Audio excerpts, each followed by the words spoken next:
En 1967, des archéologues ont fait une découverte extraordinaire dans les ruines de Khirbet el-Khom, en Israël. Une découverte qui allait bouleverser tout ce que nous pensions savoir sur la religion. Une inscription vieille de 2800 ans, gravée dans la pierre, disait « Béni soit Gabriel par Yahvé et par son Ashéra ». Ce n'était pas une erreur, ce n'était pas une découverte isolée, c'était la confirmation que pendant 3000 ans, Dieu avait une épouse.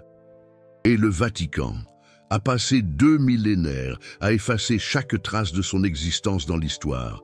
Vous avez grandi en entendant que le nom de Dieu est « Je suis celui qui suis ». Cette réponse mystérieuse que Moïse a reçue dans l'Exode 3:14. Mais voici le problème. Ce n'a jamais été la réponse complète. C'était une traduction manipulée de 4 lettres hébraïques, YHWH, que les scribes du Vatican ont transformées en énigmes philosophiques. Pour cacher ce qui était réellement écrit sur les pierres, dans les temples, sur les autels d'Israël, le nom complet n'était pas Yahvé seul, c'était Yahvé Ashéra, Dieu, et sa conjointe divine, le Déuo qui a créé l'univers, Baruch Spinoza, le philosophe que la synagogue d'Amsterdam a excommunié en 1656 pour avoir trop questionné, le savait déjà 300 ans avant les fouilles modernes. Il a lu les manuscrits que l'Église a interdits. Il a comparé les versions araméennes, grecques, hébraïques, et il est arrivé à la conclusion qui allait lui coûter sa vie sociale. Le Dieu de la Bible n'est pas le Dieu qu'on nous a enseigné. C'est une édition censurée de quelque chose de beaucoup plus ancien. Dans ses annotations privées, il a écrit sur Ashéra, sur les poteaux sacrés qu'il a représentés, sur la façon dont le Deutéronome ordonne de détruire ces poteaux 17 fois, 17. Vous ne répétez pas un ordre 17 fois, à moins que le peuple ne fasse exactement le contraire, adorer la déesse. Maintenant, respirez profondément, parce que ce que je vais révéler dans les prochaines minutes va démonter 2 millénaires de théologie patriarcale, brique par brique. Et si vous pensez que j'exagère, sachez que l'Église catholique elle-même a admis dans des documents internes de 1968, après les découvertes archéologiques, que des éléments du culte d'Ashéra pourraient avoir coexisté avec le monothéisme javiste primitif. Traduction, ils savent, ils ont toujours su, et ils ne l'ont jamais dit. Je vais montrer les preuves que les musées cachent, les versets que les prêtres sautent, les inscriptions qui n'apparaissent dans aucun documentaire sur RMC Découverte. Je vais révéler comment l'élimination d'Ashéra n'était pas un accident théologique. C'était une opération politique. Pour consolider le pouvoir masculin dans la religion, dans l'État, dans la famille. Et tout a commencé avec un roi, une réforme brutale et une réécriture de l'histoire, tellement efficace que même aujourd'hui, vous pensez que Dieu a toujours été solitaire. Mais avant de continuer, j'ai besoin que vous compreniez la douleur réelle ici. Ce n'est pas seulement une question de théologie ancienne, il s'agit de ce qu'ils vous ont fait. On vous a enseigné depuis l'enfance que questionner est un péché, que le doute est une faiblesse, qu'accepter le récit officiel est la foi, et qu'enquêter est une hérésie. Combien de fois avez-vous ressenti ce malaise en lisant certains passages de la Bible? Cette sensation de « ça n'a pas de sens », mais vous avez avalé ça, parce que l'autorité religieuse a dit que le mystère divin ne se questionne pas. Cette sensation a un nom. Ça s'appelle la dissonance cognitive induite par la censure institutionnelle. Et c'est exactement ce qu'ils ont fait quand ils ont effacé Ashéra. Ils ont effacé la moitié de l'histoire. Et ils vous ont dit que le trou dans le récit est un mystère sacré. Spinoza appelait ça la superstition organisée. Quand la peur gouverne l'esprit, la raison s'agenouille, a-t-il écrit. Et la peur de questionner Dieu, la peur de l'enfer, la peur de l'excommunication. Cette peur a servi pendant des siècles à vous faire répéter des versions éditées d'une histoire qui a été réécrite par des scribes avec des agendas politiques. Maintenant, vous allez voir ce qu'ils ont coupé et vous allez comprendre pourquoi ils l'ont coupé. Allons en l'an 622 avant Jésus-Christ, royaume de Juda. Le roi Josias vient de trouver un manuscrit perdu dans le temple de Jérusalem. Commode. Non, un manuscrit que personne n'avait vu avant, mais qui apparaît magiquement, justement quand Josias a besoin d'une justification religieuse pour centraliser le pouvoir. Ce manuscrit, que les érudits identifient comme la base du Deutéronome, apporte un ordre clair. Détruisez les poteaux d'Achéra, brûlez ses autels, tuez les prêtres qui l'adorent. 2 Rois 23, 4 décrit l'opération. Le roi ordonna qu'on retire du temple du Seigneur tous les ustensiles faits pour Baal, pour Achéra et pour toute l'armée céleste. Il les brûla hors de Jérusalem. Attendez, des ustensiles pour Achéra à l'intérieur du temple du Seigneur, cela signifie que jusqu'à ce moment-là, 622 avant J.C., le temple de Yahvé lui-même à Jérusalem avait des objets rituels dédiés à Achéra.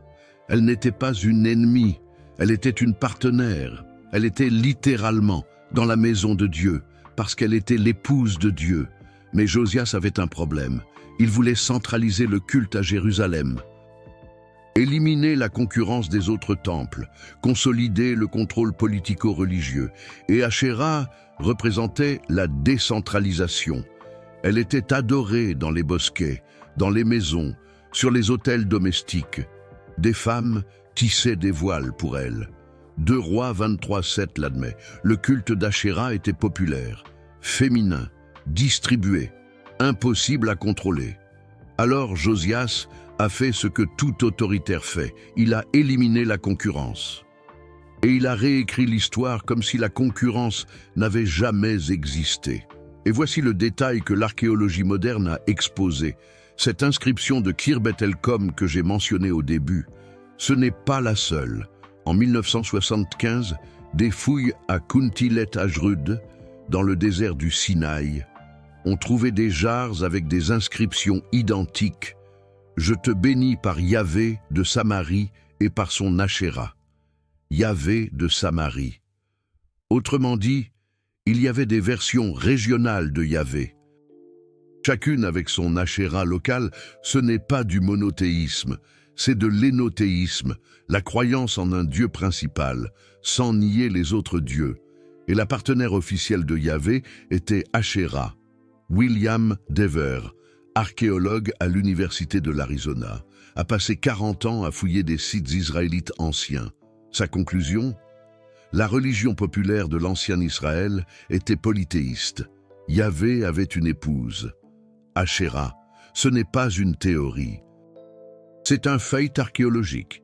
Il a catalogué des centaines de statuettes féminines trouvées dans des maisons israélites, datées entre 1000 et 600 avant J.C., toutes représentant une déesse avec des seins proéminents, symbolisant la fertilité. Ce n'étaient pas des idoles étrangères. Elles faisaient partie du culte domestique d'Achéra, la mère divine. Mais vous n'avez jamais vu ça dans le catéchisme. Vous ne l'avez jamais entendu dans le sermon du dimanche. Pourquoi ? Parce qu'après que Josias a commencé la réforme, les scribes qui ont compilé la Bible entre 600 et 400 avant J.C. ont réécrit l'histoire d'Israël comme si elle avait toujours été monothéiste. Ils ont pris des récits anciens qui mentionnaient Achéra, et ils ont fait 2 choses, où ils l'ont diabolisé comme fausse idole cananéenne, où ils l'ont effacé complètement. Mais c'étaient de mauvais éditeurs. Ils ont laissé des traces. Proverbe 8, par exemple. La sagesse personnifiée comme une femme qui était avec Dieu depuis le commencement, qui était maître d'œuvre dans la création du monde, les érudits sont d'accord. C'est un résidu d'Achéra. La déesse consort qui a participé à la création a été reléguée au rang de concept abstrait, sagesse, afin d'effacer la divinité féminine, tout en préservant la mémoire culturelle. Ashéra, censuré, transformé en métaphore. Ou Jérémie 7, 18. Le prophète se lamente, les enfants ramassent du bois, les pères allument le feu, et les femmes préparent la pâte pour faire des gâteaux à la reine des cieux. Reine des cieux. Un autre titre d'Ashéra. Et notez bien, ce ne sont pas des hérétiques isolés. Ce sont des familles entières, dans un processus domestique normal, qui lui font des offrandes. C'était la religion du peuple, et les prophètes, représentant la réforme du roi Josias, tentaient de l'éradiquer. Spinoza a vu cela avec une clarté brutale. Les prophètes n'étaient pas des porte-parole de la vérité divine universelle. Ils étaient des agents d'une faction politique qui utilisait la religion pour imposer son autorité. A-t-il écrit dans son traité théologico-politique. Et c'est pour cela qu'il a été excommunié, parce qu'il a osé dire que la Bible est un document politique et non un manuel de vérité éternelle. Comme l'écrirait Albert Camus, « Mal nommer les choses, c'est ajouter au malheur du monde ».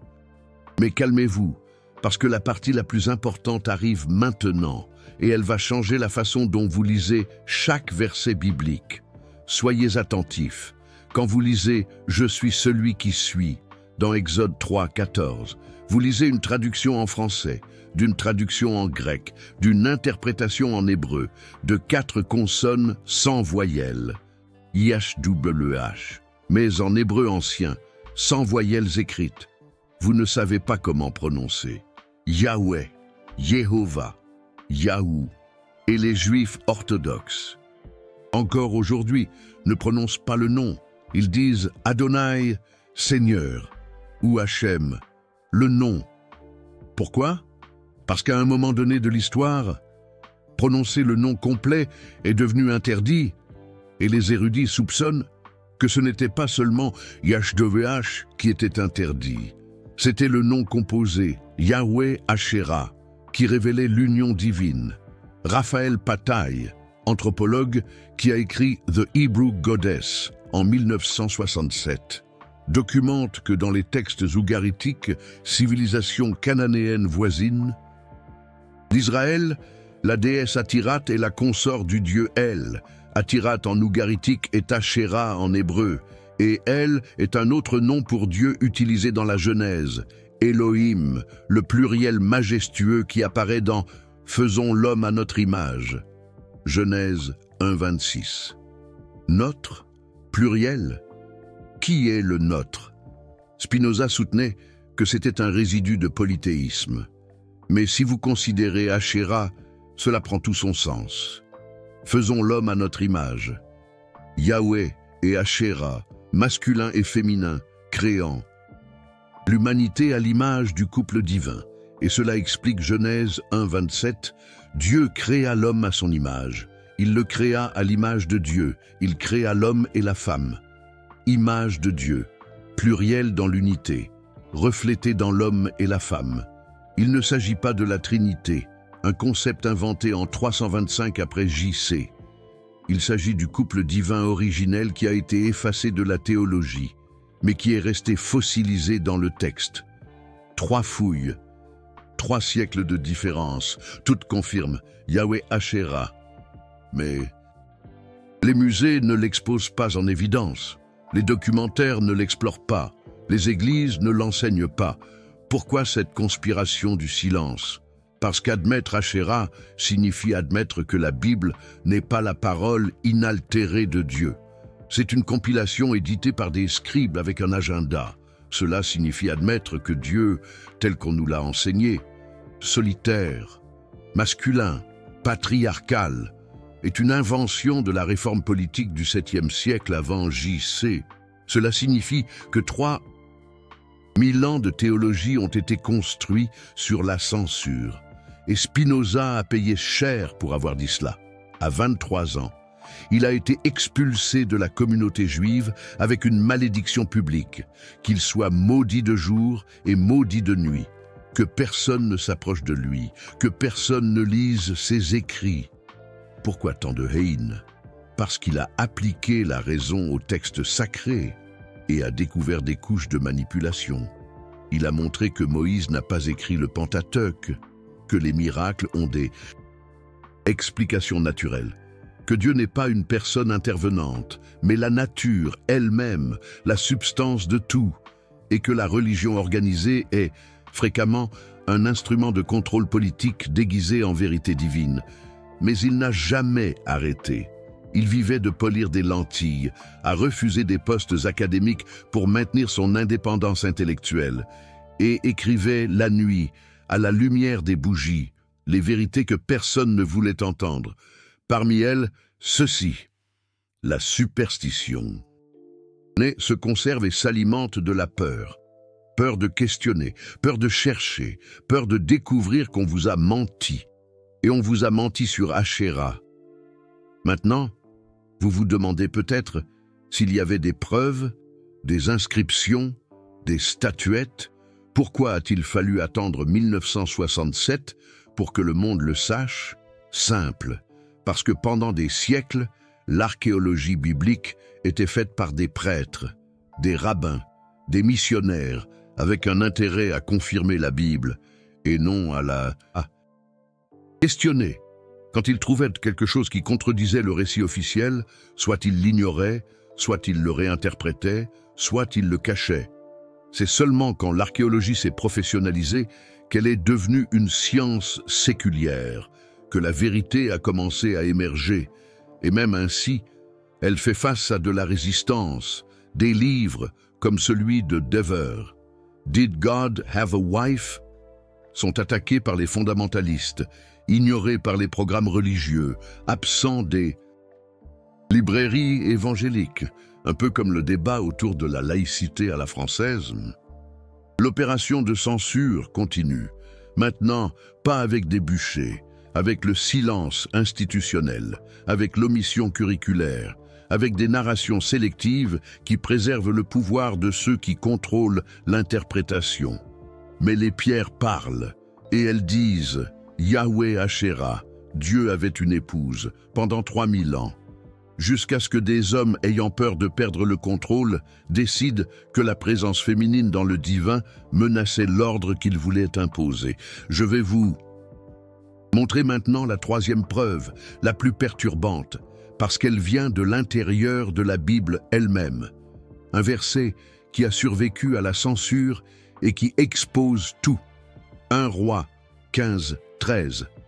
Le roi Asa dépose sa grand-mère, la reine-mère Maaka, parce qu'elle avait fait une idole abominable pour Asherah. Attendez. La reine-mère d'Israël, figure d'autorité maximale féminine dans le royaume, maintenait un culte à Asherah. Ce n'était pas une hérésie marginale, c'était une pratique de l'élite. Et le texte admet qu'Asa a dû la retirer du pouvoir pour éradiquer le culte. Cela signifie que même la monarchie, même la famille royale, adorait Asherah. 2 Rois 21, 7 va plus loin. Il dit que le roi Manassé a placé l'idole d'Asherah qu'il avait faite dans le temple, à l'intérieur du temple de Salomon, le lieu le plus sacré d'Israël. Et le texte ne dit pas que c'était un scandale à l'époque. C'était normal. C'est seulement après, lorsque les scribes de la réforme deutéronomiste ont réécrit l'histoire, qu'ils ont transformé Asherah en une abomination. Mais le verset qui détruit tout doute est Jérémie 44, 17 et 19. Des femmes réfugiées en Égypte, après la chute de Jérusalem, répondent aux prophètes qui les réprimandent pour avoir adoré la reine des cieux. Nous ferons tout ce que nous avons promis, nous brûlerons de l'encens à la reine des cieux et nous lui offrirons des libations, comme nous le faisions, nous et nos pères, nos rois et nos chefs, dans les villes de Juda et dans les rues de Jérusalem. À cette époque, nous avions de la nourriture, de la prospérité et aucun malheur. Mais depuis que nous avons cessé de brûler de l'encens à la reine des cieux, nous avons manqué de tout et avons été consumés par l'épée et par la famine. Relisez-le. Elles disent que cesser d'adorer Asherah a apporté le malheur, que lorsqu'elles l'adoraient avec Yahweh, il y avait de la prospérité. Et notez bien, nous et nos pères, nos rois et nos chefs, Tous. C'était la religion officielle. Pratiquée par des générations, jusqu'à ce que la réforme du roi Josias impose une monotonie masculine. Et Spinoza y voyait la preuve que la religion est, fondamentalement, une construction humaine reflétant des besoins sociaux. Dieu n'a pas créé l'homme à son image, l'homme a créé Dieu à l'image de ses besoins politiques, argumentait-il. Quand la société était agraire, dépendante de la fertilité de la terre et des troupeaux, Dieu avait une épouse, Ashéra. Déesse de la fertilité, quand la monarchie a centralisé le pouvoir, elle a éliminé la déesse, imposé un Dieu unique, masculin, hiérarchique. Mais voici ce que personne ne vous dit. Éliminer Ashéra n'était pas seulement une question de théologie, c'était du contrôle social. Ashéra représentait l'autonomie féminine religieuse. Les femmes tissaient pour elle, faisaient des gâteaux pour elle, avaient un accès direct au divin, sans l'intermédiaire d'un prêtre masculin. Quand vous éliminez la déesse, vous éliminez l'espace sacré féminin, et là, vous pouvez imposer. Seuls les hommes sont prêtres, seuls les hommes interprètent Dieu, seuls les hommes parlent au nom de Dieu. Une femme qui prophétise, sorcière. Une femme qui dirige un culte, hérétique. Une femme qui questionne, réduite au silence. Et cela a façonné des millénaires. Cela a façonné l'Inquisition, qui a brûlé 100 000 femmes, accusées de sorcellerie. Cela a façonné la théologie qui a interdit aux femmes d'entrer dans le clergé. Cela a façonné la culture qui enseigne aux petites filles à obéir, parce que Dieu est père. Pas mère, pas couple, seulement masculin, seulement hiérarchie, seulement soumission. Effacer Ashéra, c'était effacer la moitié du divin, et avec elle, ils ont effacé la légitimité du féminin dans le sacré, dans le pouvoir, dans la voix. Ils ont transformé Dieu en un monarque solitaire. Et une monarchie solitaire exige des sujets, pas des partenaires, exige l'obéissance, pas le dialogue, exige la peur, pas l'amour. Maintenant, respirez. Parce que je sais que c'est beaucoup. Je sais que cela déstabilise des fondations. Mais c'est exactement ce que Spinoza défendait que nous devrions faire. Questionner les fondations. Ne pas rire, ne pas se lamenter, ni détester, mais comprendre, disait-il. Comprendre que la vérité ne craint pas l'investigation. Seul le mensonge a besoin de censure. Et ils vous ont censuré. Ils vous ont caché Ashéra. Ils ont caché les inscriptions. Ils ont caché les statuettes. Ils ont caché les versets. Ils ont caché la simple possibilité de questionner. Et quand l'archéologie a apporté des preuves irréfutables, ils ont caché les preuves dans des notes de bas de page académiques que 99% des fidèles ne liront jamais. Mais vous êtes ici. Vous êtes en train de voir. Et maintenant, vous devez décider, allez-vous accepter le récit édité ou allez-vous chercher ce qu'ils ont effacé? Parce qu'il y a plus, beaucoup plus.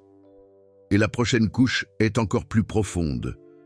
Nous allons parler de ce qui s'est passé quand le Vatican a découvert ces inscriptions en 1967. Silence public. Mais en interne, panique. Des documents divulgués en 2011 par Wikileaks révèlent que la Commission biblique pontificale a discuté lors d'une réunion fermée en 1969 de la manière de gérer le récit concernant les découvertes archéologiques qui défient la littéralité de l'écriture. Traduction: comment cacher Ashéra sans donner l'impression qu'il cache? La stratégie: marginaliser. Classer cela comme polythéisme primitif qu'Israël a surmonté. Enseigner qu'Ashéra était une déesse cananéenne, que certains Israélites hérétiques adoraient, pas la parèdre officielle de Yahweh, adorée par les rois, les prophètes, par le temple lui-même. Créer une distance entre ce que certains pratiquaient et ce que Dieu voulait vraiment. Mais les preuves ne soutiennent pas cette séparation. Les preuves montrent que Yahweh Ashéra était le courant dominant. Le monothéisme exclusif de Yahweh est une réforme tardive, imposée d'en haut, et contre une résistance populaire qui a duré des siècles. Et il y a un rebondissement historique qui va vous choquer. La dernière mention d'Ashéra dans le registre biblique, ce n'est pas dans l'Ancien Testament, c'est à l'époque de Jésus. Attendez, comment ça? Parce que des découvertes à Éléphantine, une île sur le Nil, ont révélé une communauté juive qui a existé entre 650 et 400 avant J.C., contemporaine du Second Temple. Ils avaient leur propre temple, faisaient des sacrifices, suivaient la Torah et adoraient Yahweh avec Ashéra. Des papyrus en araméen, datés de 407 avant J.C., mentionnent Yahweh et Anat Yahu, un autre nom pour Ashéra. Ces Juifs n'étaient pas des hérétiques obscurs. C'était une colonie militaire envoyée par l'Empire perse, pratiquant le judaïsme officiel de l'époque. Et pour eux, Dieu avait toujours une épouse. Plus choquant encore, cette communauté a duré jusqu'au 1er siècle après J.C., se superposant à la période de Jésus. Cela signifie que, lorsque Jésus se promenait en Judée, il y avait des Juifs, reconnus comme Juifs, adorant Yahweh Ashéra. La réforme du roi Josias n'a pas tout effacé. Elle a seulement supprimé ce qu'elle a pu contrôler. Maintenant, reliez les points. Jésus critiquait les pharisiens et les scribes, les traitait d'hypocrites qui annulent la parole de Dieu à cause de votre tradition. Matthieu 15, 6. La tradition de qui? Des scribes qui ont édité la Bible, qui ont effacé Ashéra, qui ont imposé des lois que Dieu n'a jamais données. Jésus enseignait sur Dieu comme Père, mais utilisait aussi des images féminines. Jérusalem, Jérusalem, combien de fois ai-je voulu rassembler tes enfants, comme la poule rassemble ses poussins sous ses ailes, et vous ne l'avez pas voulu? Matthieu 23, 37. Poule, image maternelle, protectrice, résidu du divin féminin qui a survécu jusqu'à Jésus. Et la sagesse, Sophia en grec, qui apparaît dans les évangiles. La sagesse est justifiée par ses enfants. Luc 7, 35. Sagesse personnifiée, féminine, mère. Les gnostiques chrétiens primitifs adoraient Sophia comme divinité féminine. Et des érudits connectent Sophia à Ashéra, la même déesse qui a été censurée, mais dont la mémoire a persisté sous des formes abstraites. Spinoza argumentait que Jésus n'est pas venu fonder une nouvelle religion. Il est venu restaurer une compréhension originale de Dieu, antérieure aux distorsions des scribes. Jésus était un philosophe de la raison et de la compassion, pas un fondateur de dogmes, écrivait Spinoza. Et si une partie de cette compréhension originale incluait l'équilibre divin entre masculin et féminin, et si effacer Ashéra était exactement la distorsion que Jésus combattait. Nous n'avons aucun moyen de prouver cela définitivement. Jésus n'a laissé aucun écrit.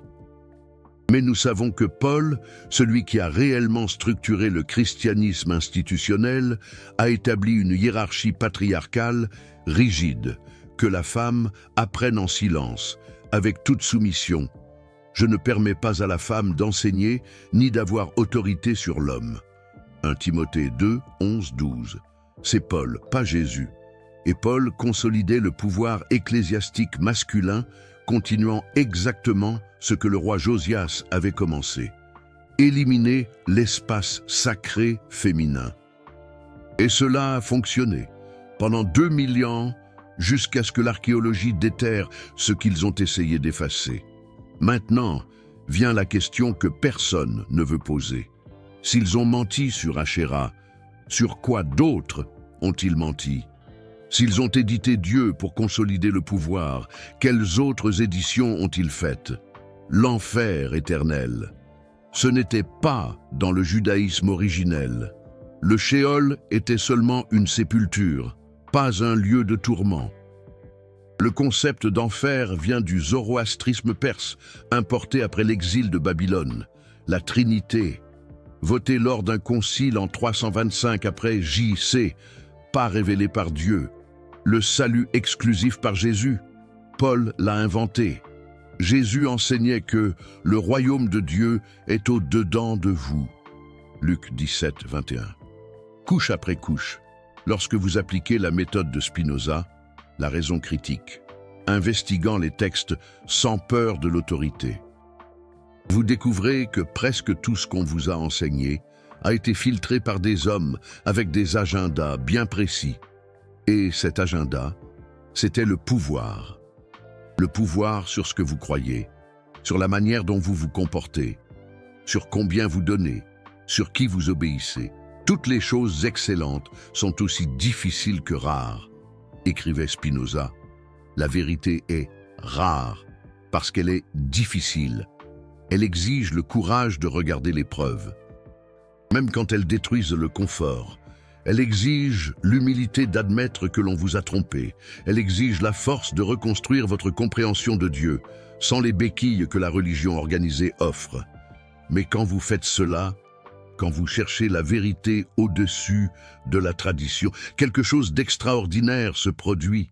Vous trouvez Dieu, pas le Dieu édité, patriarcal, punitif, mais le Dieu de la nature, de la raison, de l'unité. Le Dieu que Spinoza appelait Deus sive natura, Dieu ou nature, tout étant une manifestation de la substance infinie. Le Dieu qui n'a pas besoin d'intermédiaire, de temple, de sacrifice. Le Dieu qui est dans chaque atome, dans chaque pensée, dans chaque respiration.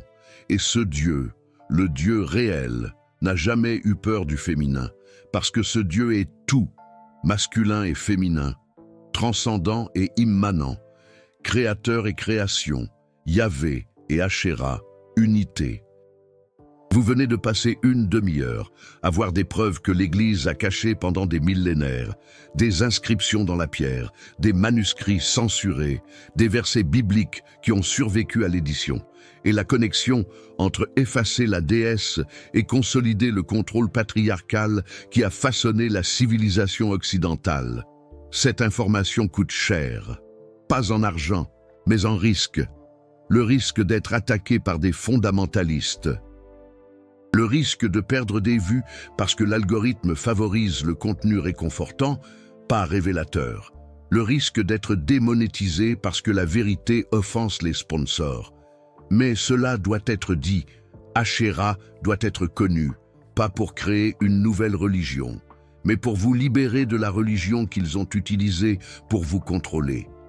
Le Super Thanks juste en dessous n'est pas qu'un simple soutien financier.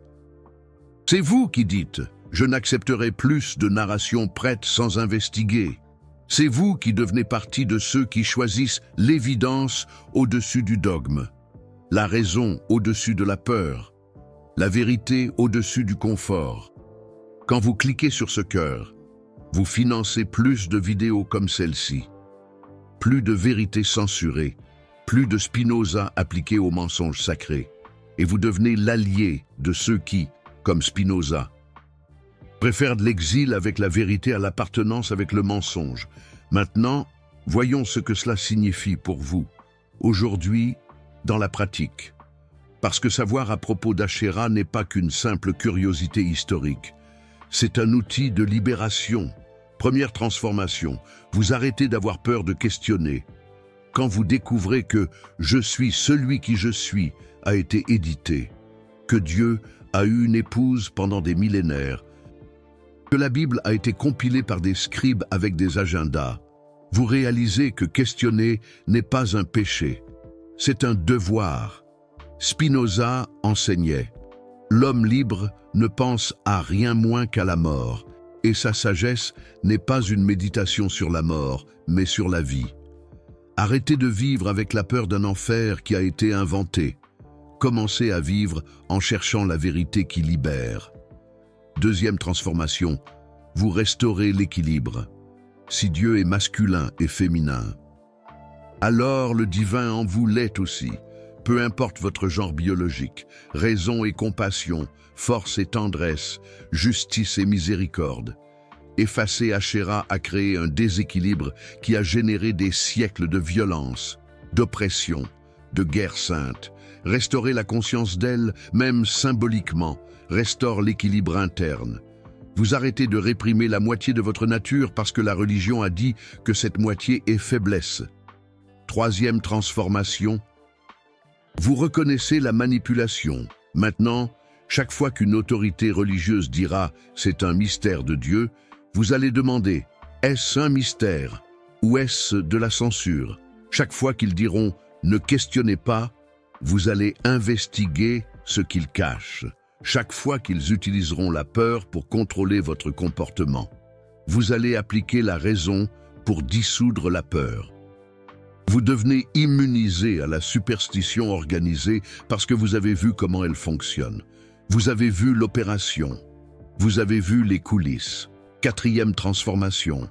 Vous trouvez Dieu de vrai, pas le Dieu que les prêtres, les pasteurs, les rabbins ont vendu, mais le Dieu que Spinoza a décrit, le Dieu qui est tout, qui ne punit pas parce qu'il n'a pas d'ego, qui n'exige pas d'adoration parce qu'il n'a pas besoin de validation, qui ne choisit pas de peuple parce qu'il n'a pas de favoritisme, le Dieu qui simplement est, et vous êtes parti de cela, pas une créature séparée de son Créateur, mais un mode fini de la substance infinie, une vague de l'océan, une pensée de la menthe cosmique.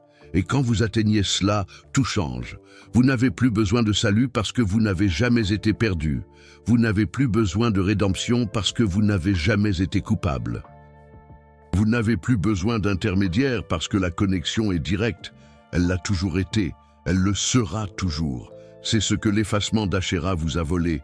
Et c'est ce que la récupération d'Asherah vous rend.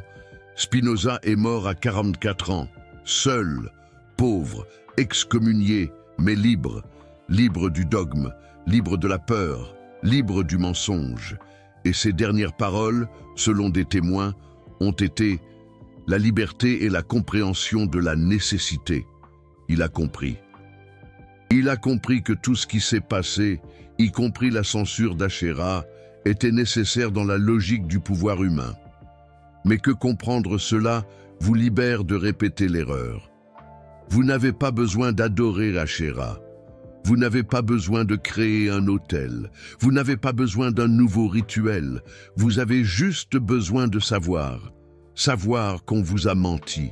Savoir que Dieu est plus grand que ce qu'on vous a raconté. Savoir que vous avez le droit de chercher la vérité sans peur de la condamnation. Et quand vous savez, vous êtes libre. Mais il y a une couche finale que je dois révéler, la plus importante de toutes, celle qui connecte tout et montre pourquoi cela importe maintenant, en 2025, pas seulement comme une curiosité archéologique, mais comme un outil de transformation personnelle.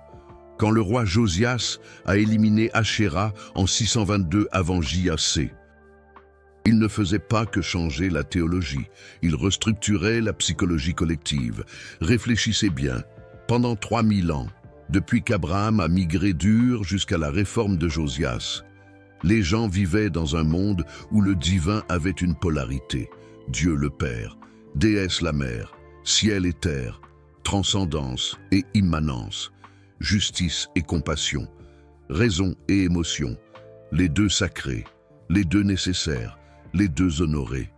Cela créait un équilibre psychologique. Le masculin n'était pas supérieur, le féminin n'était pas inférieur, ils étaient des compléments. Et quand vous grandissiez en adorant Yahvé et Asherah, vous internalisiez que votre propre psyché, avec des aspects rationnels et émotionnels, masculins et féminins, était un reflet du divin. Vous n'aviez pas besoin de réprimer la moitié de vous-même pour être saint, mais là, arrive Josias, il élimine Asherah, déclare que seul le masculin est divin. Seule la transcendance importe, seule la justice est sainte.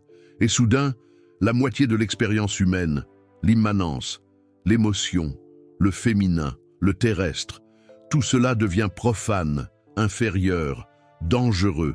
Les femmes deviennent une tentation, le corps devient une prison, la nature devient quelque chose à dominer, pas à honorer. Et regardez le résultat. 2500 ans plus tard, nous vivons dans une civilisation construite sur cette scission. Une civilisation qui valorise la raison sur l'émotion, l'esprit sur le corps, le masculin sur le féminin. Une civilisation qui détruit la planète parce que dominer la Terre est un commandement divin. Civilisation qui brûle des sorcières parce qu'une femme avec du pouvoir est une menace à l'ordre patriarcal que Dieu est censé avoir établi. Une civilisation qui crée un dualisme radical, le bien contre le mal, les sauvés contre les damnés, le ciel contre l'enfer. Parce qu'elle a éliminé l'unité divine qu'Aschera représentait, Carl Jung, psychologue que Spinoza aurait aimé, a soutenu que la santé psychologique dépend de l'intégration entre l'anima et l'animus, le féminin et le masculin interne. Quand vous réprimez l'un, vous tombez malade, vous développez une ombre, vous projetez le refoulé sur des ennemis extérieurs, et une société qui réprime le féminin divin développe une ombre collective, la misogynie. La violence contre les femmes, la destruction de la nature, les guerres saintes, un peu comme certains aspects sombres de l'histoire de France, comme la chasse aux sorcières de Loudun, ou les débats passionnés autour de la place des femmes dans la société. Spinoza a vu cela 300 ans avant Jung. Les passions qui ne sont pas comprises deviennent des tyrans, a-t-il écrit. Les passions, au sens spinozien, sont des émotions passives, non comprises par la raison. Et quand vous éliminez Aschera, vous éliminez l'espace sacré pour traiter l'émotion, pour intégrer le corps, pour honorer l'immanence. Tout cela devient une passion réprimée, qui explose en hystérie religieuse, chasse aux sorcières, inquisition, croisade. Et voici la connexion choquante, l'Inquisition, qui a tué des centaines de milliers de personnes entre 1200 et 1800, se concentrait sur les femmes. 80% des personnes accusées de sorcellerie étaient des femmes. Pourquoi? Parce qu'une femme qui guérissait avec des herbes était associée à la connaissance de la nature. Un domaine qui appartenait autrefois à Aschera. Une femme qui avait des visions prophétiques exerçait une autorité spirituelle que, après qu'Aschera ait été effacée, seuls les hommes pouvaient avoir. Une femme indépendante, qui ne se soumettait pas à un mari ou à un prêtre. Défiait l'ordre patriarcal que l'élimination d'Aschera a légitimé. Brûler une sorcière n'était pas seulement une question d'hérésie. Il s'agissait d'éliminer le dernier vestige du divin féminin qui a survécu dans la culture populaire. Il s'agissait de compléter ce que le roi Josias avait commencé. Et cela a si bien fonctionné que, même aujourd'hui, lorsqu'une femme revendique une autorité spirituelle, elle est traitée de sorcière, de folle, d'hérétique. Pensez à Jeanne d'Arc, à la fois sainte et hérétique, symbole de la force féminine et victime de l'Inquisition. Mais regardez ce qui se passe maintenant. L'archéologie a ramené Aschera. La psychologie a validé la nécessité d'un équilibre interne. La physique quantique a détruit le dualisme cartésien entre la matière et l'esprit. Les neurosciences ont montré que l'émotion et la raison ne sont pas opposées, elles sont intégrées. L'écologie a prouvé que dominer la nature nous tue. Le féminisme a exposé les structures patriarcales que la religion a justifiées. Nous vivons un moment historique où toutes les disciplines, la science, l'archéologie, la psychologie, la philosophie, convergent pour valider ce que Spinoza a affirmé. La scission est une illusion. Dieu n'est pas séparé de la nature, l'esprit n'est pas séparé du corps. Le masculin n'est pas séparé du féminin. La transcendance n'est pas séparée de l'immanence. Tout est unité. Dieu sive natura, Yahweh Aschera. Une substance unique s'exprimant en des modes infinis. Un peu comme l'idée de matière-esprit que l'on retrouve dans la philosophie française du XXe siècle. Et quand vous internalisez cela, quand vous comprenez vraiment que la division a été imposée, pas révélée, que le patriarcat spirituel a été construit sur la censure, pas sur la vérité. Quelque chose d'extraordinaire se produit dans votre vie. Vous arrêtez de guerroyer contre la moitié de vous-même. Vous arrêtez d'essayer d'être seulement raison ou seulement émotion. Vous arrêtez de diviser le monde entre sacré et profane. Vous commencez à voir le divin en tout, dans le sexe, dans la colère, dans le doute, dans la joie, dans le corps, dans la nature, en vous. C'est la béatitude, au sens spinozien. Ce n'est pas l'extase mystique de sortir du corps. C'est l'amour intellectuel de Dieu, amor Dei intellectualis, qui est la compréhension rationnelle que vous êtes un mode de la substance divine, que votre existence est nécessaire, que vous n'avez pas besoin de salut parce que vous faites déjà partie de Dieu. Vous l'avez toujours été. Effacer Asherah, c'était effacer cette compréhension. Récupérer Asherah, symboliquement, c'est récupérer votre divinité inhérente. Et c'est pourquoi les autorités religieuses détestent cette connaissance. Parce que quand vous savez que vous êtes divin, vous n'avez pas besoin d'intermédiaire. Vous n'avez pas besoin d'un prêtre qui vous dise comment Dieu pense. Vous n'avez pas besoin d'un pasteur qui vend le salut. Vous n'avez pas besoin d'un rabbin qui interprète la loi. Vous avez un accès direct. Vous êtes le temple, vous êtes l'autel, vous êtes l'offrande et l'offrant. Comme Spinoza l'a enseigné, vous êtes un mode fini de la substance infinie, un mode conscient, capable de se comprendre lui-même et Dieu simultanément. C'est la vérité qui a coûté à Spinoza l'excommunication, qui a coûté à Asherah l'effacement, qui a coûté à des milliers de femmes le bûcher, mais qu'aucune censure ne parvient à détruire complètement, parce qu'elle est inscrite dans la structure de la réalité. Dans les pierres de Khirbet el-Kom, dans les papyrus d'Éléphantine, dans les versets qui ont survécu à l'édition, dans votre propre expérience que quelque chose a toujours semblé manquer dans la version patriarcale de Dieu. Maintenant, vous savez ce qui manquait. Asherah, la moitié divine qu'on vous a volée, pas comme une déesse à adorer, mais comme un symbole que le divin est complet, intégré, unifié, masculin et féminin, transcendant et immanent, justice et compassion. Et vous, faites à l'image de ce Dieu complet, l'êtes aussi. Accepter cela n'est pas de l'hérésie. C'est un retour à la vérité originale que la censure a tenté d'effacer. C'est de l'archéologie spirituelle. C'est la restauration de la connaissance que Josias a brûlée, que Paul a supprimée, que les conciles ont voté contre, que l'Inquisition a exécuté. C'est Spinoza appliqué à votre vie. Aujourd'hui, maintenant, vous libérant de millénaires de manipulation. Alors, voici le défi final, pas pour moi, pour vous. Allez-vous faire ce que 99% font, regarder, trouver cela intéressant et revenir à la répétition du catéchisme édité? Ou allez-vous faire partie des 1%, les 1% qui enquêtent, qui lisent Spinoza, qui cherchent l'archéologie, qui remettent en question les sermons avec des preuves, qui reconstruisent la foi sur la raison, pas sur la peur? Commentez Asherah si vous choisissez les 1%, si vous choisissez la vérité plutôt que le confort.